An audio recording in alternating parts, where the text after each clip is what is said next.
When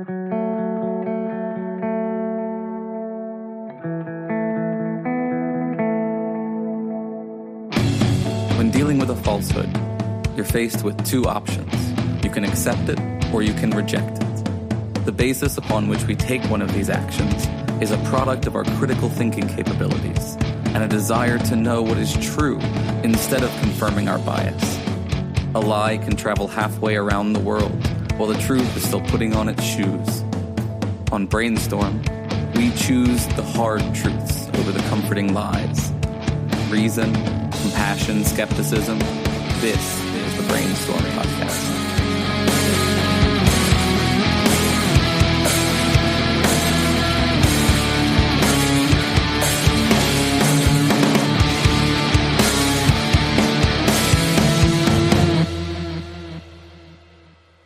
All right. Hi, and welcome to the Brainstorm Podcast Skeptic Studio, the interview portion of the Brainstorm Podcast where we talk to a variety of folks with the intent to spread critical thinking, compassion, and skepticism. I'm Corey, and my panel tonight are Lisa. Hello. Hello. Sarah. Hello. Angela. Hello. And, of course, the always amazing Dave doing sound. I'm the amazing one, but Google Chrome is, It's messing with us. It's not doing its thing right. So Aaron Rabbi started it. Did you notice this in the intro? He echoes too a bit. I didn't even notice. Yeah, that's an effect that I put on him. Yeah, so I'm pretty sure I know whose fault all the echo is. I chose to put that effect though. I'm not choosing it at this moment. Right. Anyways, we're here in Roman Empire Studios in Regina, Saskatchewan, and today is January 18th, 2019. Tonight's guest is James Fell, writer for a number of publications, blogger at bodyforwife.com, and now author of The Holy Shit Moment. Thanks for joining us. Hey, thanks for having me on the show. All those names that I probably won't remember. That's all right. No, it's just there's so many of them. This is the most people I've had on one podcast, so I'm terrible with names. We actually often have... I remember Corey. Yeah. Mm-hmm. We often have like a table full as well as Dave and then a guest. So we're actually short people this time. People are sick like right now. Like, I mean, I hadn't known that I should come and not abandon you guys, like I'm feeling kind of under the weather. And so it's just sort of that time of year where get your flu shot. I have a flu shot. It's just that's good. It doesn't defend against the cold. And, we just have every bug imaginable right now in and it's Saskatchewan. Freaking minus 25, which honestly is not even bad for January, but still.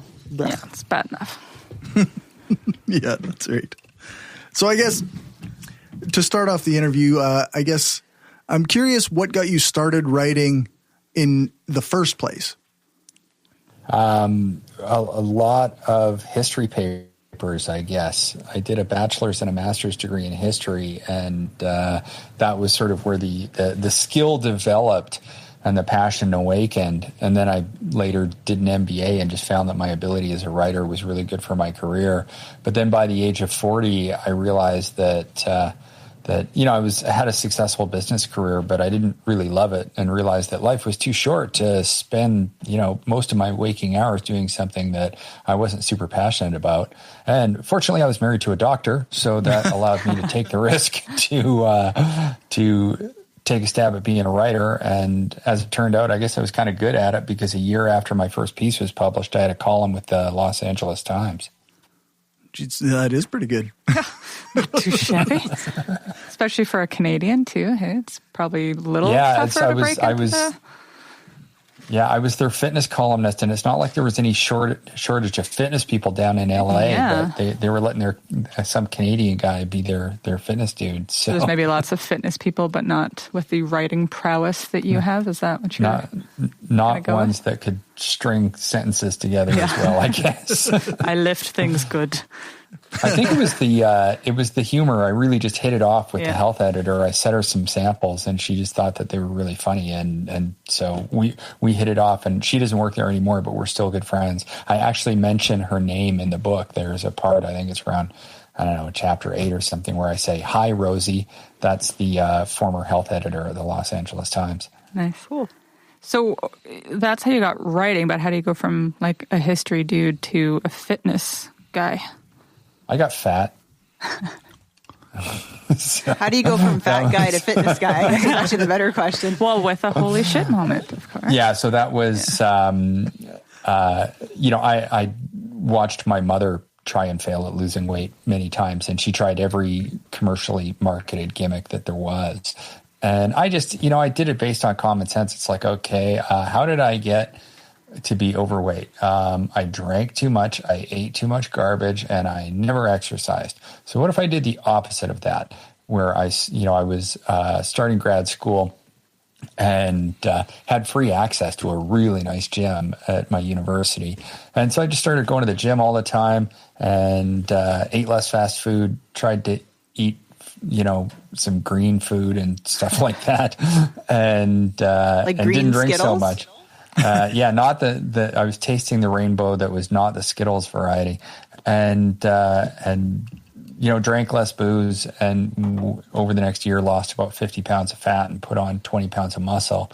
And it just became a really passionate hobby of mine where, I read a bunch of books and I talked to people about it. And I just, the more I looked into it, the more I realized just how much a bullshit filled industry it was.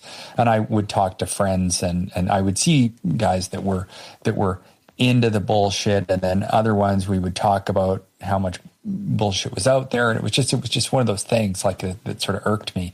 And so I knew that when I started writing about health and fitness that I was going to be the brutally honest guy that exposed all the bullshit, and that was what I became. So how, at the time, did you know that stuff was bullshit, though? Because so many people, especially in the fitness industry, buy into it and believe it and sell it because, it works for them. Like, you go on paleo and you lose weight, so it must work, kind of thing. Like, how did you wade through the nonsense to know what the science was? That's a good question. It was a long process. I mean, I started getting in shape at the age of 25, and I didn't start writing about it until I was 40. So it was 15 years of just, bits and pieces of information and being more skeptical and just, there were things about everyone was doing the Body for Life program, which was, basically a decent program. It's by today's standards, it was actually great because, it was telling people to exercise and telling people to eat well. And there was some fibbery in there about metabolism myths and stuff like that. And that was where they were talking about all these popular metabolism myths about, actually, I think that the first big one was how for every pound of muscle that you gained, you would burn 50 calories a day just doing nothing. I remember that. And that was a really popular one, and everybody back around the turn of the century was parroting that one. And I was doing the math, and I went, okay, well, I've gained about 20 pounds of muscle. That's an extra 1,000 calories a day. I don't have to move at all. That I don't have to worry about. It's just burning it for me. Woohoo! And I did the math, and I went, that is not happening at all. Like, this is just not even close. So I started reading some more critical books and got into the work of Claude Bouchard, who works at the Pennington lab down in Louisiana. And it wasn't even close to that. And once I thought, well, if that one's not true, how many of these other ones are true? Like the whole thing about high intensity interval training have a mega caloric afterburn effect. And that was a column for the LA Times where I blew that one apart because it was bullshit. That one still sells pretty good too. Interval training still a really big one. The reason I do interval training is because in order to get faster, get better, like it is a performance-based exercise. It's not something that you do for fat loss. It can be part of an overall fat loss program, but it's not some miracle weight loss activity. So that was it just sort of evolved over time that way. So I'll admit I haven't been able to get very far in the book because we got the weird thing. I had to get it on my phone, and that took me a while. But where I've gotten to so far and what I found, because reading at the beginning, I'm kind of like, yeah, sure, everybody can have a holy shit moment. And like, I trust James. I read a lot of his stuff. Like, he's a smart guy, I'm sure. But I was just very skeptical because I'm very skeptical of everything. And then kind of when you were talking about how ego depletion isn't a thing. And I'm like, it's totally a thing, because like I get sick of doing stuff and then I just stop doing it. And then the part where it's like, the studies have shown that it's a self-fulfilling prophecy. If you believe that you only have so much willpower, then you will only have so much willpower. I'm like, okay, well, that's me to a T. So Yeah, there's all right. There's some interesting stuff in there about how people can feel that ego depleted, where it's like, okay, I'm completely drained of my willpower for a day, and then something can change it in an instant. That you can get a phone call that brightens up your day, or some type of distraction. Somebody tells a good joke. It can change so quickly that it throws it all out. That even prayer can do it, or a short little TV break, or anything. Getting into meditation, it just changes so fast. It has willpower is not this limited resource. It's based on our internal drivers. People will work themselves to absolute exhaustion. The whole Bryan Adams played the guitar till your fingers bled because you had a rage to master. The challenge was making yourself stop, because you had so much overwhelming internal drive to do it, that you would do it until you collapsed from exhaustion. So the physical body can give out long before the psychological drive to do it does. And I guess I always just assumed that was just like certain people just had more like drive and ability to do stuff. And I just wasn't one of those people, right? So it's, this book has been good and starting to open my mind a bit. So I'm looking forward to continuing for sure.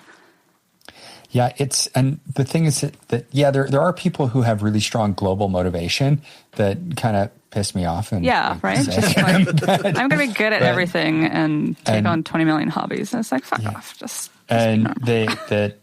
But then there's people that they find something that individually they have a focal type of motivation where this is my thing and I'm just going to do it gangbusters. Like I know people that are super hardcore about housework. Their house is always perfectly organized and immaculate. And they iron their tea towels. I have no motivation to do that. I hate that kind of shit.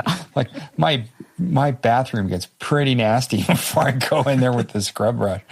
And whereas, other people think, writing, like, how can you do that? I just it's gross. That's just terrible. I want multiple choice exams, and I'm like, no, I want essay format exams. And so it depends on what you're individually passionate about. And for me, like I'll go out running in minus 30 because I think it's cool, and that's both of run. Yes, so there's nobody else out there. You're both nuts. But it's. It just depends what we're individually interested in. And that's, the whole premise of the book is having one of those lightning strike moments that awakens that passion in an instant, because we've been taught that, slow and steady is the way to behavior change. And especially with things like using weight loss as an example. And the problem with that is that, the whole be a tortoise, not a hare, is that it's focused on behavior change. And when you focus strictly on your behaviors, then you're doing battle with those more internal core drivers that aren't in line with that. And it's based on social psychologist Milton Rokeach's model of personality, which is, ogres are like onions. Well, so are people. And that external layer of personality is just the stuff that we do, our actions, our behaviors, whatever. You go down a layer, and then you've got your beliefs, and then it's attitudes is a layer deeper, and then you get into the really powerful ones, your values and your core identity, the self. And when you struggle to change behavior and you try to change too much too fast, like you show up at hungover as hell with a blood alcohol concentration that would tranquilize Charlie Sheen on January 1st for a session with Attila the trainer in the gym, the same time you're quitting smoking, quitting drinking, and eating all your fruits and vegetables. That's a recipe for crash and burn if you are unmotivated to do it, if you're just focusing on the behavior change. Conversely, if someone's had some type of transformative experience that says, okay, this is happening now, I'm just going to do this because it's who I am now, then yeah, you still need to sort of adopt. You don't want to wreck yourself in the gym. You need to adopt exercise behaviors at a rational pace, but motivation is no longer a scarce resource because the behaviors sync up with those internal drivers. But the whole baby steps approach is logical if behavior change is all you care about, because you're talking about dragging yourself over a motivational tipping point and slowly developing those habits that become sticky. In the instance of having a holy shit moment, you don't even have to worry about that kind of crap. If you have this life-changing epiphany, you just change, and it's pretty much effortless. And there's plenty of examples of people in the book that include weight loss and becoming ultra marathoners, where it's just like, yep, this is happening, and they never had to worry about being motivated again. Okay, so how do you do that? I really like what you had to say about the people. Can you hear me okay? Yep. A little quiet. The thing you had to say about people who had those light bulb moments, those holy shit moments about how they quit stuff, cold turkey, like quitting smoking and stuff like that. Yes. It's very common in battling addiction and generally more powerful. So the research into smokers, thousands of smokers have been looked at. The ones that had a triggering event that led to an immediate renunciation of cigarettes were more successful, and they usually didn't even need pharmacotherapy. They didn't need a nicotine patch. They were just done. And there's a story in the book of, okay, so what does that look like? What does a triggering event to quit smoking look like? Well, there's an example in the book that of a man that went to pick up his kids from the library, and it was raining out, and he wanted a cigarette. So he starts, looking through his pockets and looking in the glove compartment and even under the seat of the car. Couldn't find any. So he starts to drive off to the store to get some. And as he pulls away from the curb, he spies in the rearview mirror his kids coming out of the library. And what pops into his head is, I think I can get to the store and back before they get too wet. And I was like, dude, no. And in that instant, he realized what a horrible thought that was, and he just quit smoking immediately. Wow. Because he decided that he didn't want to be the type of man that would leave his kids standing in the rain to chase after a drug. Yeah. So that's an identity shift.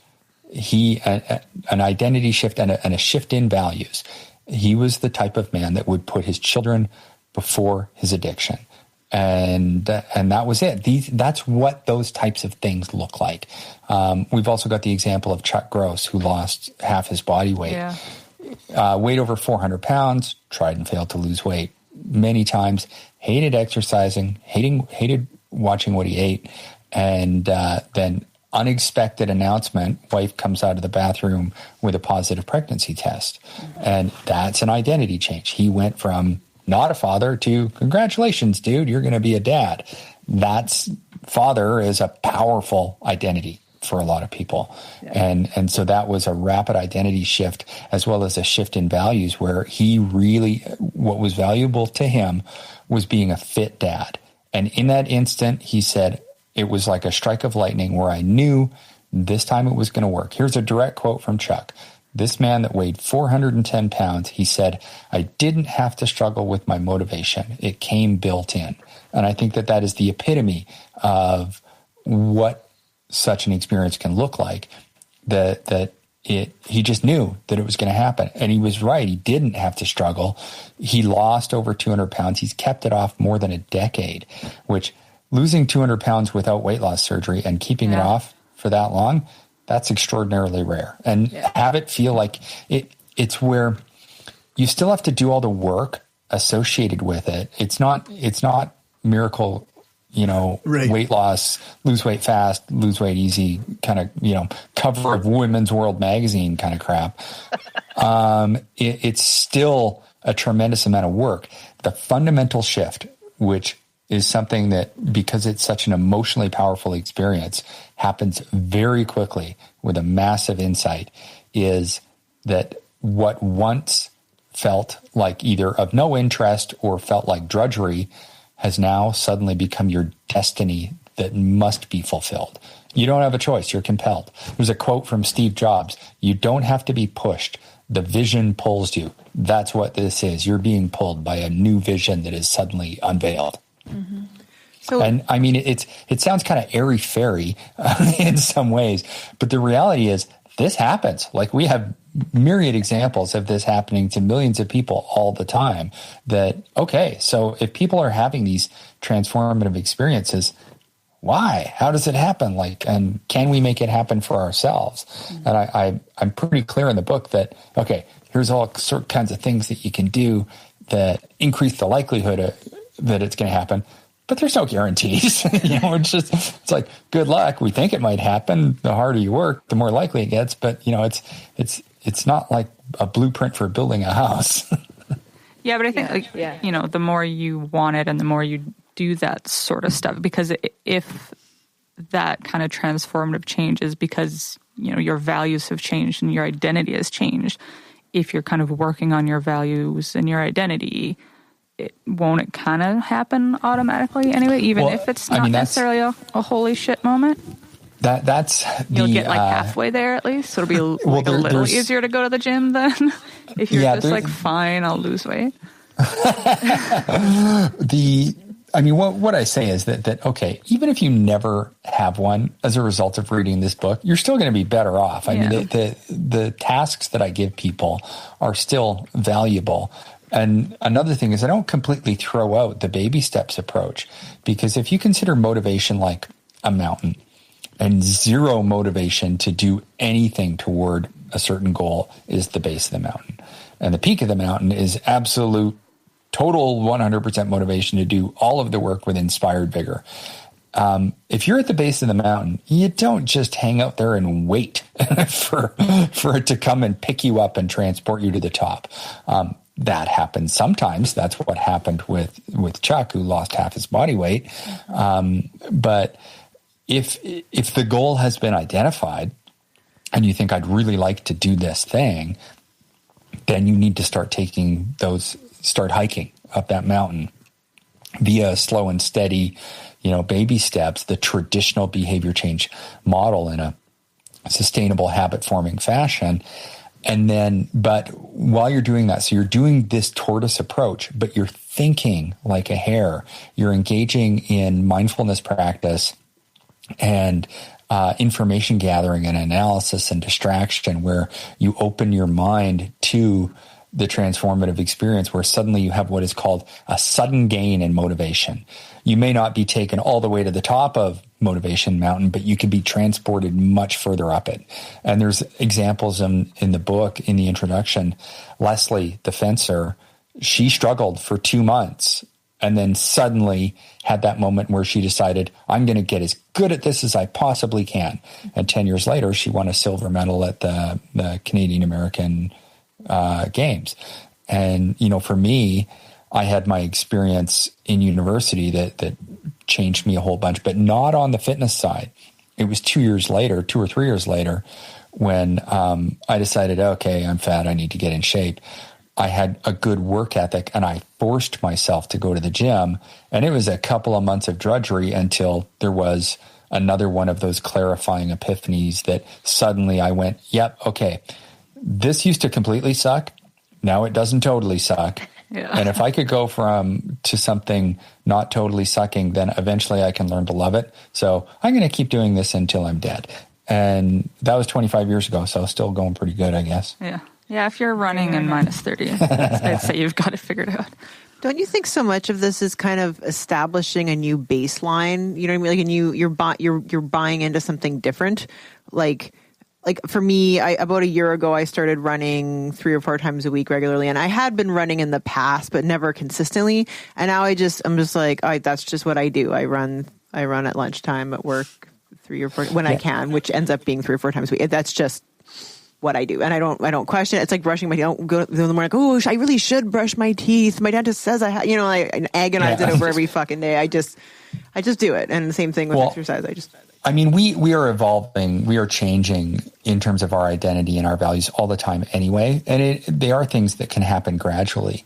But when it goes through a really big shift, it generally is that comes because of a sudden insight.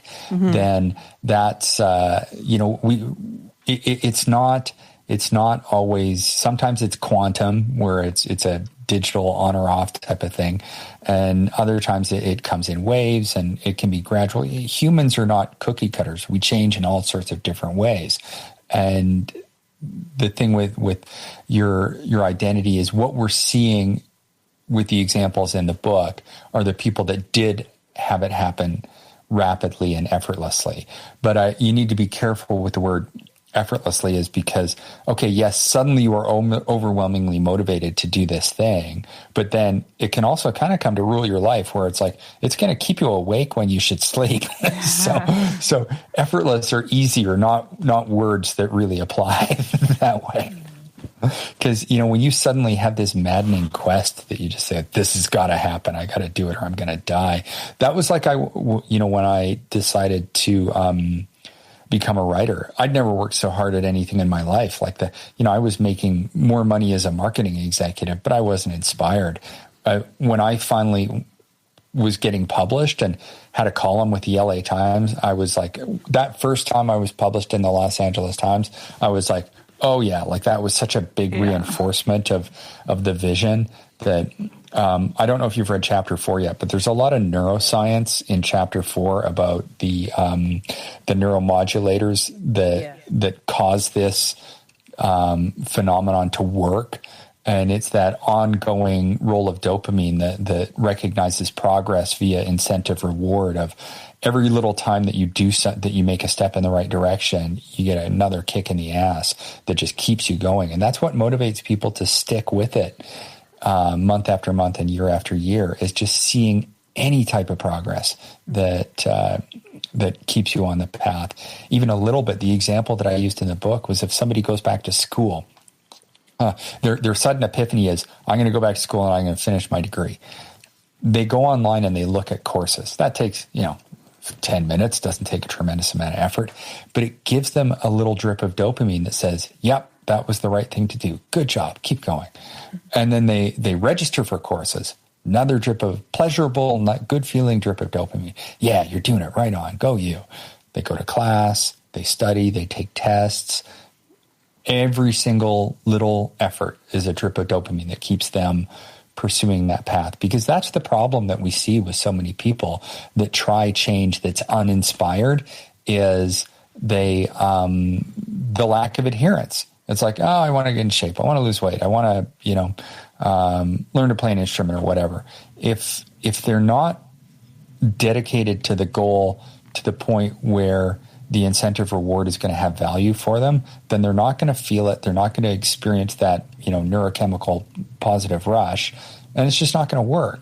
But when you have that powerful transformative experience, there's that big initial blast of dopamine along with opioids that just feels really wonderful, that you're like, hell yes. And the it's like the operant conditioning positive reinforcement of the ongoing progress that you experience makes you want to relive that epiphany again and again, that it unleashes this quest mentality that will not be denied. I love that. Little Angela's voice, like, I love that. Pep talk. Yeah, that's right. Some of the lines in your book, I have to read a couple. The brilliant line of semi-sentient stardust meat sacks. That's definitely one of my favorites.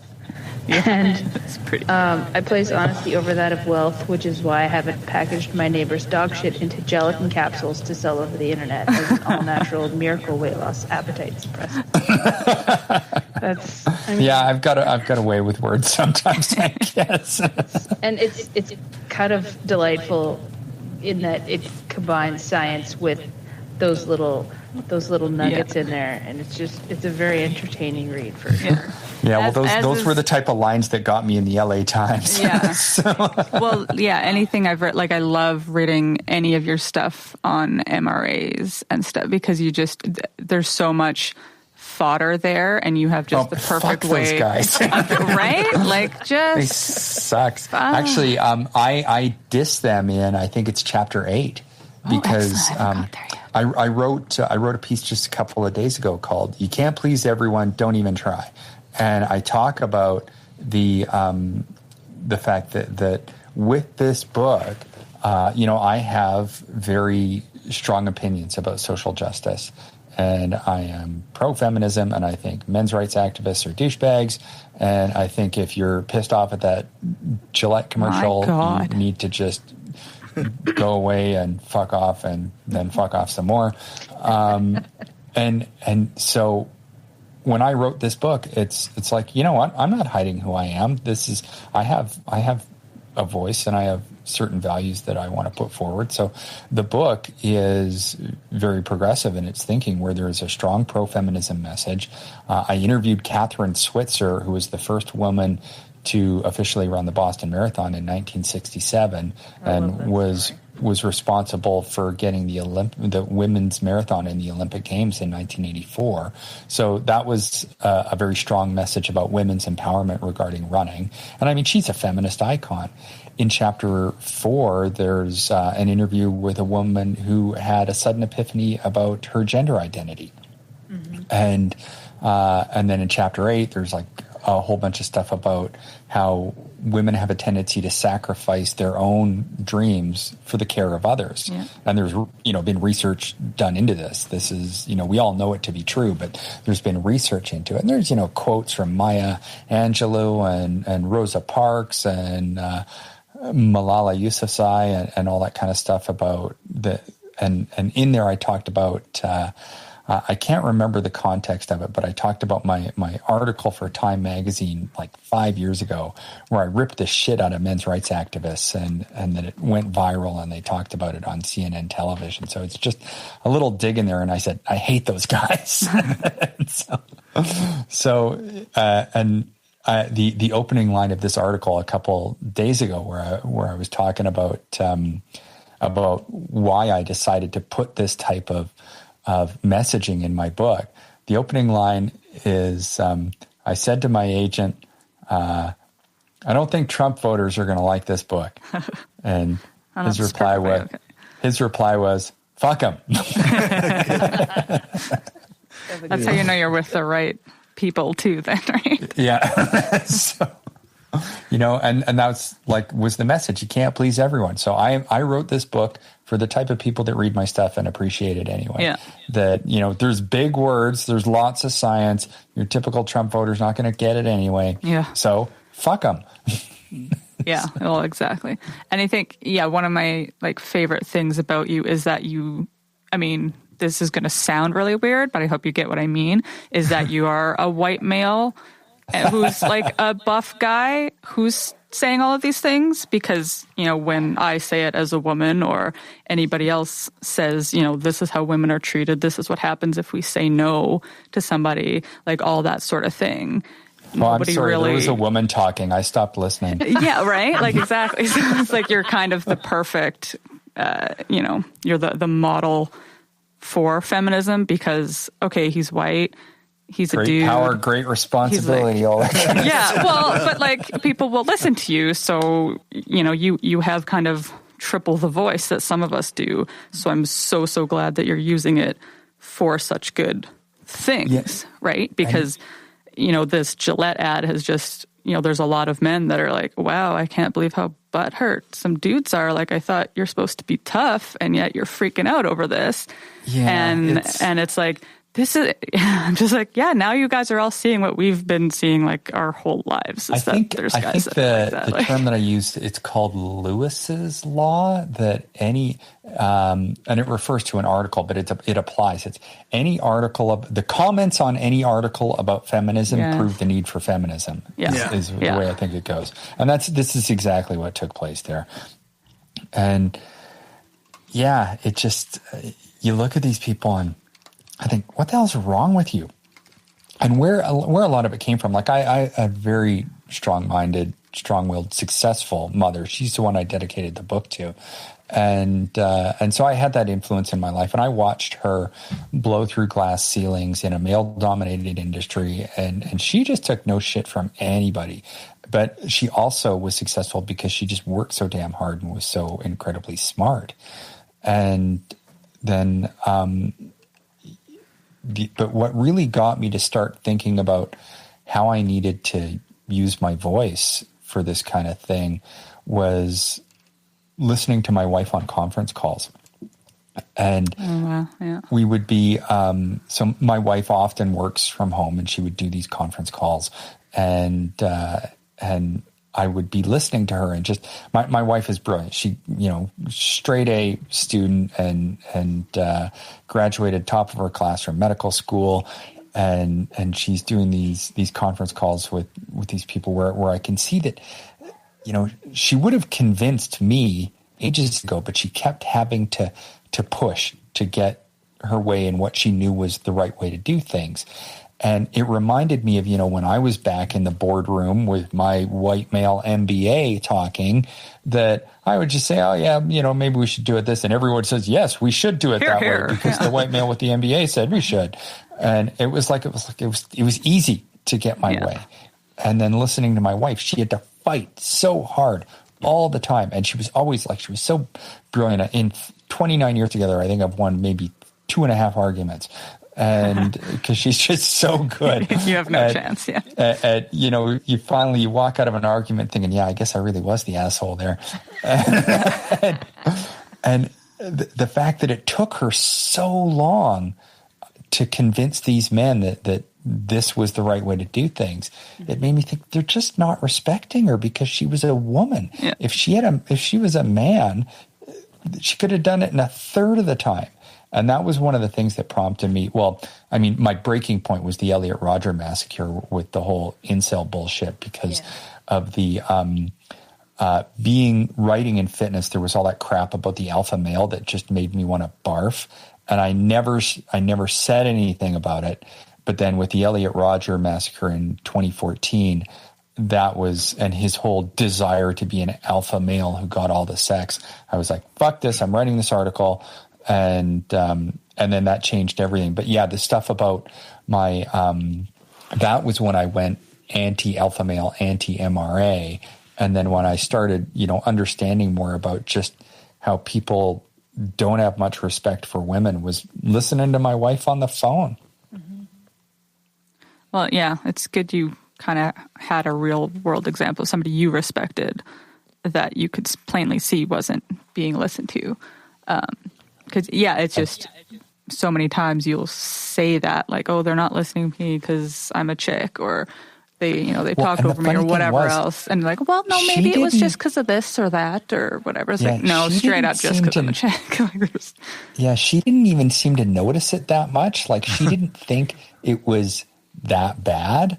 And I said, I was the one that convinced her, like, oh yeah, you have to work so much harder. Like I told her about, my boardroom experiences, that it was just so easy to get my way. And I wasn't half as smart as she was, or I didn't work as hard. My arguments weren't nearly as good. And people were like, oh yeah, let's do it that way. And and so I had to convince her, like, no, you should have convinced them like half an hour ago.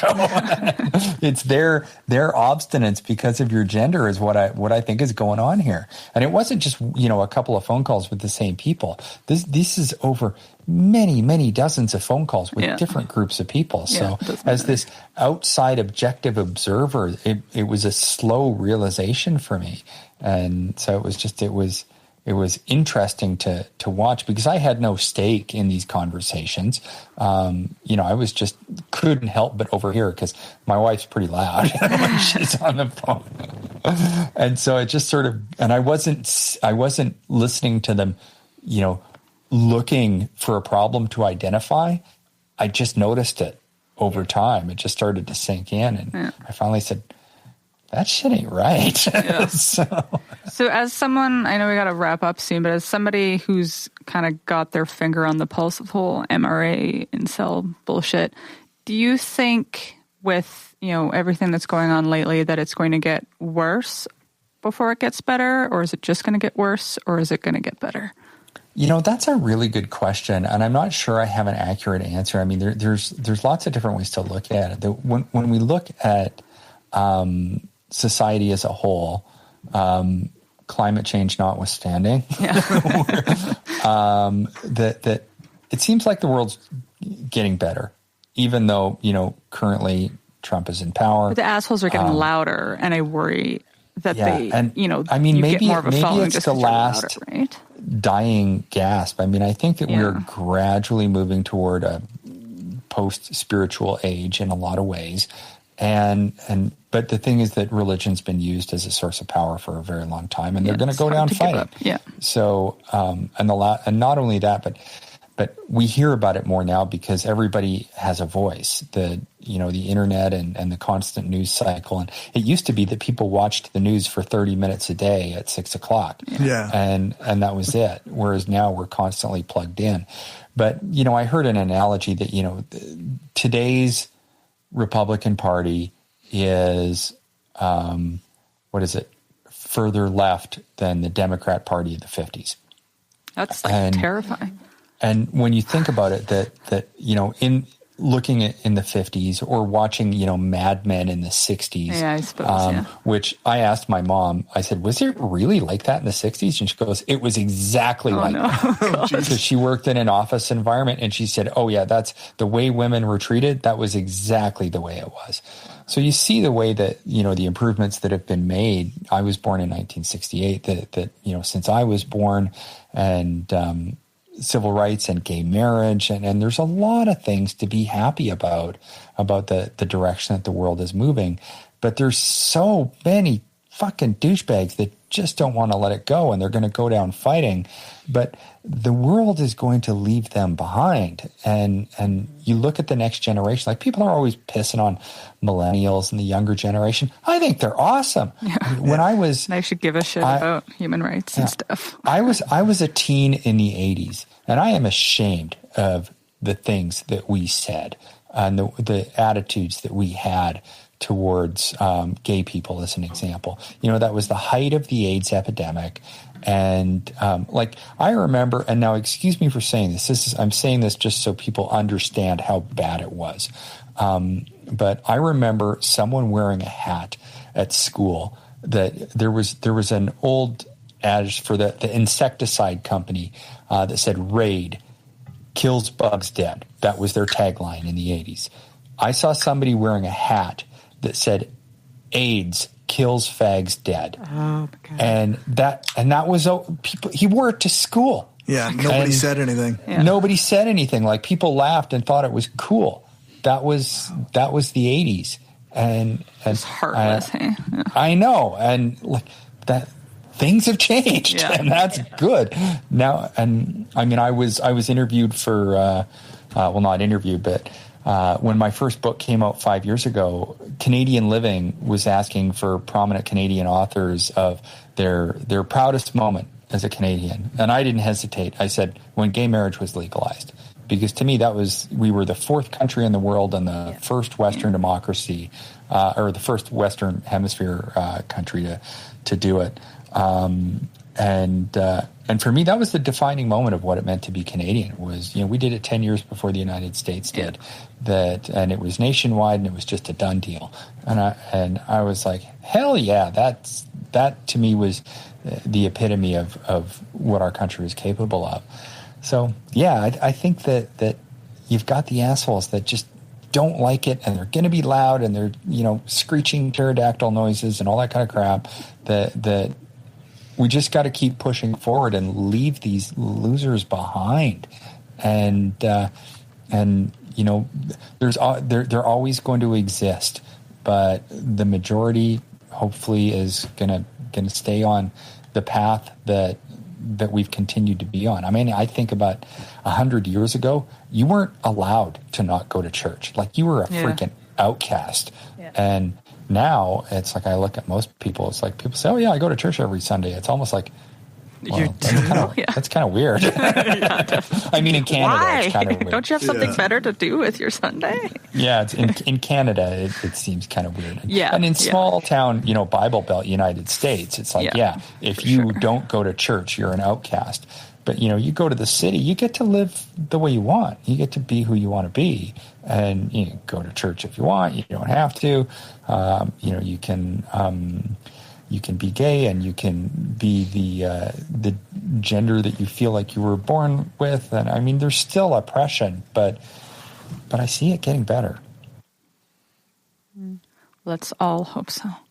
I am hopeful, although I think we may as all somebody, die in a literal fucking fire from climate change. Yeah. So that'll be the next question is like, will we die before that from climate change, or will we actually get to see a time when, incels don't exist anymore and no longer are on the internet and no longer recruiting other jackwads?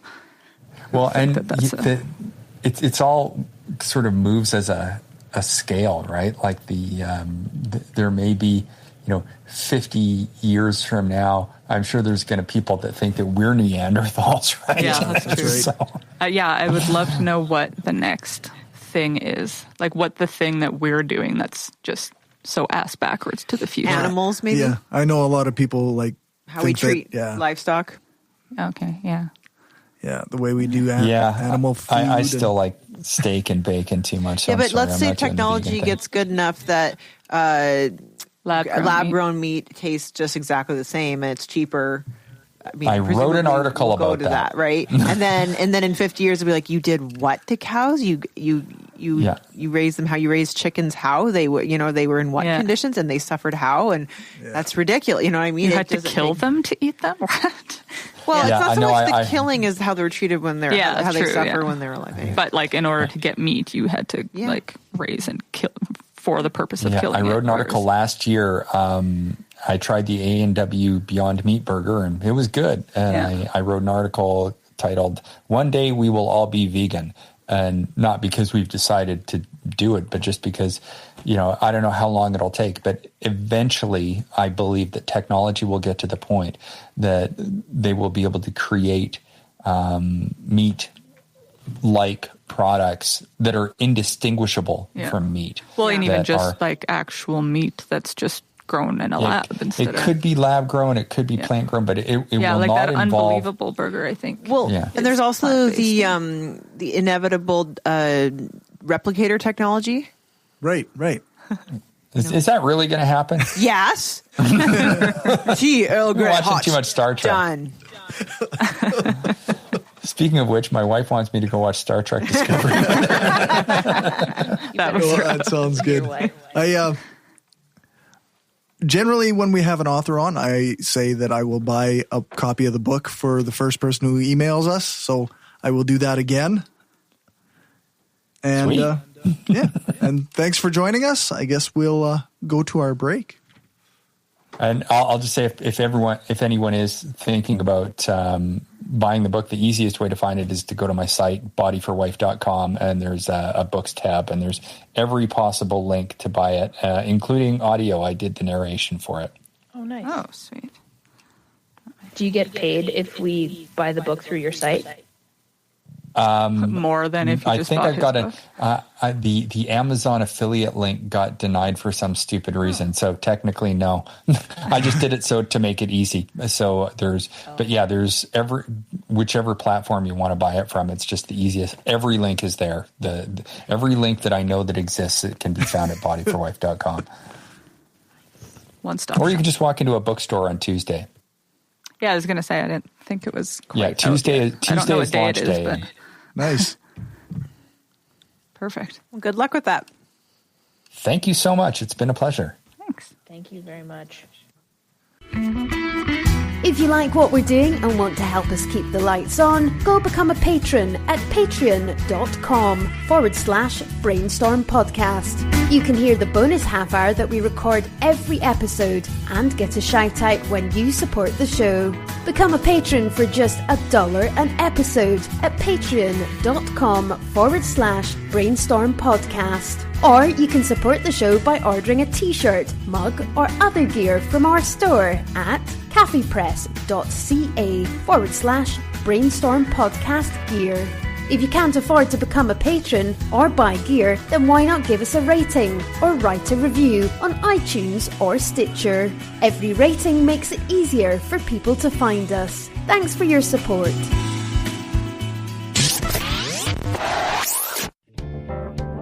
The Atheists, the Bible, and No Wardrobe, the podcast. Wait a minute. No wardrobe? You mean we're going to be naked while we do this? Well, seeing how I'm an atheist and I'm reading the Bible, and since clothes are flammable, fire, fire, fire, I thought it might be a good idea to take them all off first. Naked or not, follow along as we read, analyze, and try to keep you from falling asleep as we go through this boring-ass book. Find us on iTunes, Stitcher, and Spreaker. Who knows? We may even be on YouTube someday.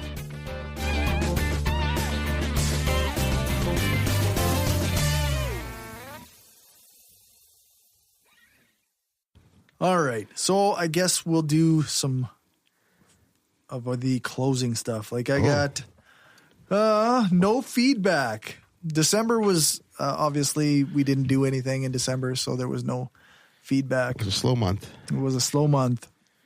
We were all celebrating the glory of the birth of our Lord and Savior Jesus Christ. Yeah. Yes.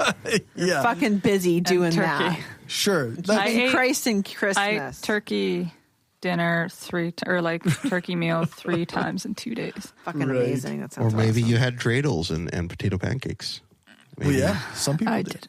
didn't. maybe Hanukkah, right? Yeah. I've loved potato pancakes. No, just kidding. No, the only thing to do is to celebrate the birth of our Lord and Savior Jesus Christ. By going to that really long midnight. God. Isn't that the one that's like the midnight mass? I know the Easter one's super long. Yeah. My mom was like, got to go to every mass possible. Jeez. It's like, why? No, I didn't go to any. I'll be honest, I didn't go to any church. I went to a funeral. Oh, I didn't. I don't anymore. But it wasn't at a church. It was at a funeral home. Anyways, from my childhood. We did get a new patron at the Yay. critical thinker level. Driffa Johnsdottir. A thank you for being our new patron. you rock. Yeah. Yes, they do. If you want to help the show grow, then you can do that at patreon.com/brainstormpodcast or by sending a one-time payment to paypal.me/brainstormpodcast. Thanks to our top patrons, Destin Doesn't Suck That Much, Daryl Goosen, Aaron Young, William Driver, Positively Skeptical, and the Flying Spaghetti Monster, sauce be upon him. Becoming a top patron means you donate at the skeptic level, which is $5 per episode or higher. We have no new reviews, but we're on Podchaser now. So go to Podchaser and review us. Ooh. Podchaser wants to be the IMDb of podcasts. Good luck. There's so many things going on. But a database of all the podcasts. I mean, that's kind of what Apple Podcast is. I mean, anybody who has a podcast typically is on Apple Podcast. Yeah, but Yeah. if you don't have an Apple? I know, but most podcasts broadcast at least on that platform, if not on I others. see. Yeah, that's right. Okay. But Podchaser, you can actually look for hosts. If they've been entered into the database, then you can find out what shows they've been on and go through that. 'Cause it's a database. That's right. I get it now. The Internet Movie Database, IMDb. This is the podcast database. All right. So that's that. I have nothing to plug, but I do want to say thank you to Dave for being our studio guy, our audio guy for 5 years. You're welcome. It's been pretty It's awesome. It's actually pretty crazy to think about how long it's been. This feels kind of anticlimactic. Yeah. Like we're Well- not doing enough for you. Well, I didn't want to make I it. was clapping. Yeah, I think it's a big deal. I didn't want to make it a big thing. I We're just wanted gonna. to It's go quietly. not just because of the audio stuff, but also because of your input. It's Yeah. been very good, very nice perspective, very useful, Yeah. and That's what you're saying Well is thought. you needed Brown input because you didn't have enough. well. No, just kidding. Your social. Your actually kind of like social, more your social work background. work is really useful. background is really been helpful. Yeah. No, it's been a long time. Yeah, 5 years is pretty long for almost any show. Like we recorded, there's a picture on the wall here, and we recorded in my first ever spot. We recorded. So we've been recording this show since I first ever moved to a commercial space. Right. So that's, I've been over 5 years. Oh, well, I moved to a commercial space over 5 years ago. Yeah. So. And we did our third show in the studio. Yes, that's right. Yeah. You sat around that little round table in that little glass room. Yeah. You and Mike. Yeah, that's right. I forgot about that. Oh man. That was the start here. Yep. And once we did the studio, we knew we could not go back to just sitting around a table and at somebody's house. Except now that we're going to. Except now we have. Well, Corey has more than a headset mic though at home. That's true. I think that's all you used the first time, right? We're considerably more well equipped. Yeah, even without me. So yeah, that's right. But who knows where I'll be, what'll happen? But I'll, And maybe we can get you to come out every now and then. Well, even just to chat. If we don't talk about anything political. Yeah, it's true. I could come or talk. Only federal. I could come talk about only federal comic books. No, come talk about comic books. Batman movies. Comic movies. Yeah. Aquaman. Oh, it was so good, wasn't it? Good. Fun, yeah. Oh, it was so fucking cheesy good and so fun. But it was just, comic movies are supposed to be cheesy, but they're entertaining. Not all of them. And I love Jason Momoa. We totally have a bonus conversation to have. Oh, okay. Got a few. Game of Thrones coming out too. No, just kidding. Spider-Verse. Oh, that was pretty good. Yeah, fucking amazing. Yeah, I watched that one. I didn't see that. Oh, it's good. Is that the comic one? Yeah. Oh, or the cartoon? Oh, yeah. Yeah, really interesting. All right, must see. All right, let's cue that outro music. The outro music one last time. Here we go. It comes. All right. For all the things, you can check out the show notes at our website, brainstormblog.net, and on our hosting page, thebrainstormpodcast.com. Thanks to our financial supporters, Driffa, Kayla, Kim, Stephanie, Zach, the Utah Outcasts, Will, Aaron, Daryl, Bob Glenn, Destin Doesn't Suck That Much, Magnus, several species of small furry animals gathered together in a cave, Positively Skeptical, Rob, the Podunk Polymath, the Flying Spaghetti Monster Sauce Be Upon Him, Freethinker215, and Larry. I swear, if we ever hit 20 patrons, I will stop reading all of them. What happened to Destin Sucks? Damn it. You can change your name now. Does fucking suck. Where the fuck are you, Destin? If you want to join them and help the show grow, then you can do that at patreon.com/brainstormpodcast. Or go buy some stuff at tpublic.com/stores/brainstorm-podcast-gear. This is normally where I would mention the next live show, but we probably won't be live until I figure this shit out. So I'm sorry. No worries. Everyone. But we will be posting on Facebook and Twitter to let everybody know what's going on. Big thanks to James Fell for joining us. You can find more of his stuff at bodyforwife.com. So make sure to check that out. Thanks to everybody who came out tonight. And thank you, Dave, for doing the studio thing. Thank you. We love you. It's been a slice. All right. Thanks for the intro music. Dave, thanks to Aaron Rabbi from Embrace the Void for doing the voiceover. You can find his stuff at voidpod.com. Thanks to Alex Kepper-Murdoch for doing the voiceover for our ads. And thanks to Jason Camo for our outro music. You can find his stuff at aloststateofmind.com. All music played is either with permission or under the SOCAN license to play. For more information on SOCAN, you can check out the music license info page on our website, brainstormblog.net. Make sure to tune in to our brainstormafterhours.com for the bonus content. Remember to give us a rating, a thumbs up, or a fave on your podcatcher of choice. Join our Facebook group, like our page, follow us on Twitter, subscribe to our subreddit, sign up for our newsletter, share the show, and spread the word. The more you share, comment, and like our stuff, the more it helps the show grow. Thanks for listening, and remember, the truth matters.